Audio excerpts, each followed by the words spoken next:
Hey everybody. This video is about ing verbs and how they link to the preposition to.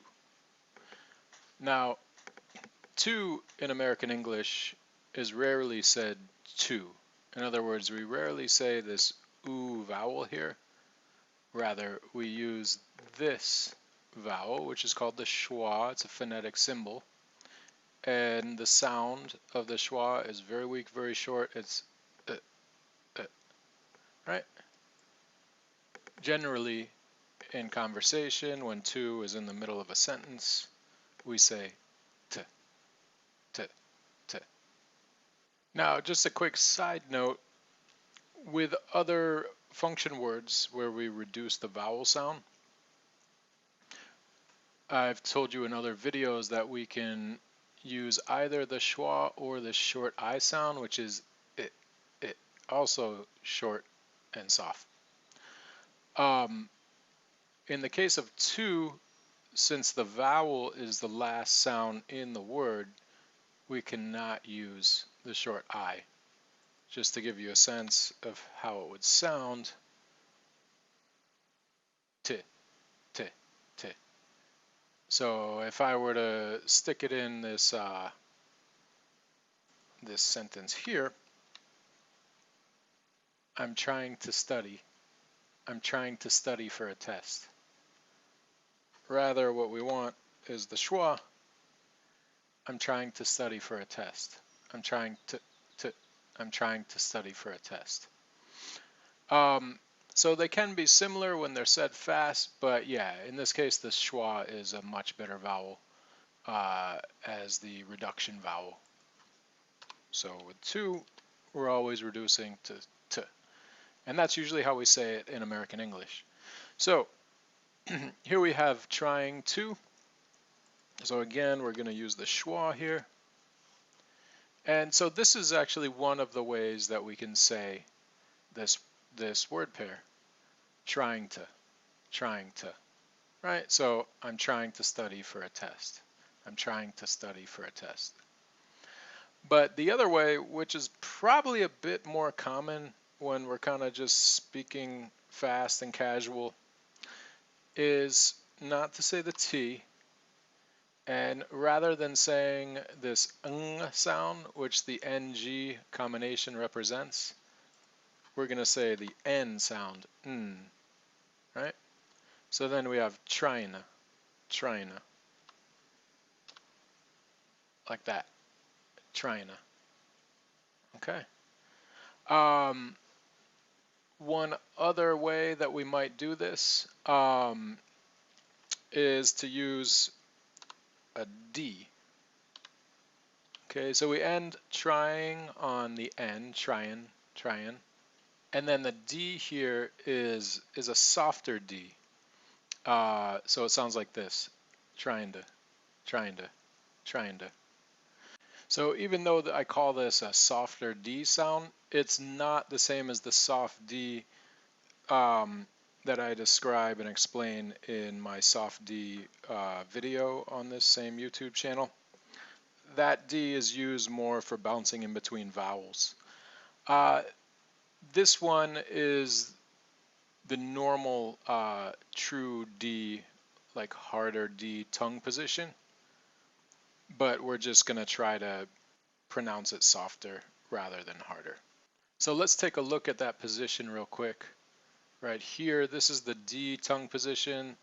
This is your alveoli ridge right here.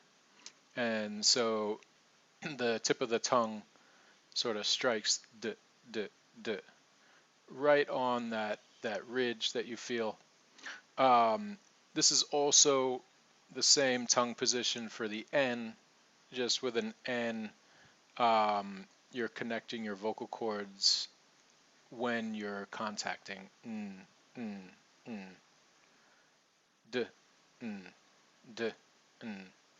So for this softer D sound that I'm trying to describe for this word pair, trying to, we're gonna hit it right around there. It might be like just a little bit behind, but it's not up here where that other soft D, the flap D, is, it's still right in this area. And just experiment with it. So instead of saying d like in doctor, you're going to say d, d, d, d. And let's go back over here.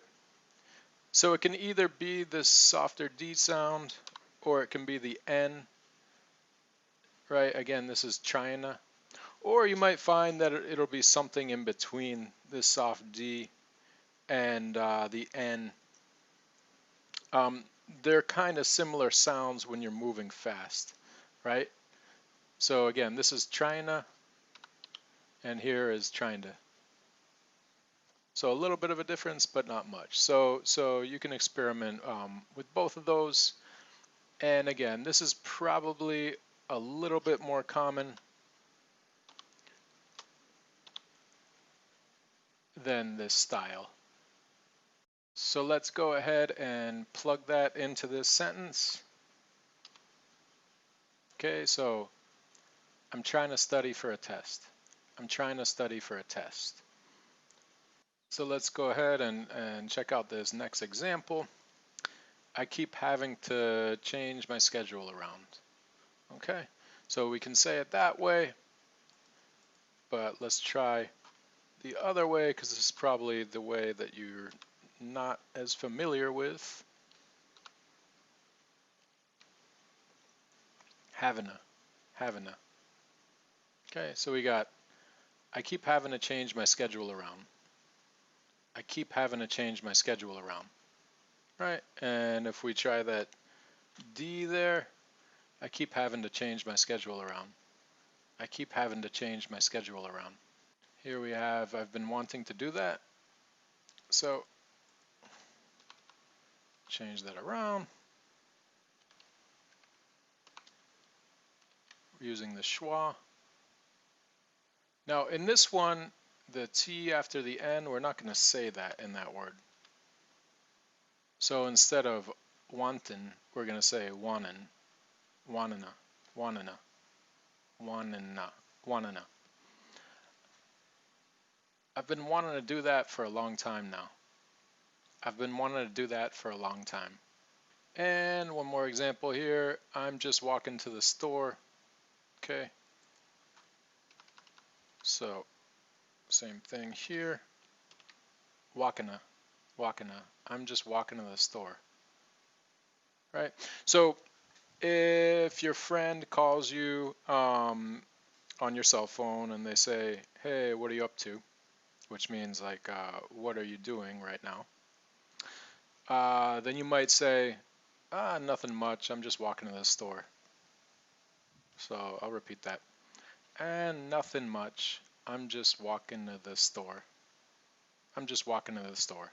Walking to the store. So you can repeat these sentences over and over.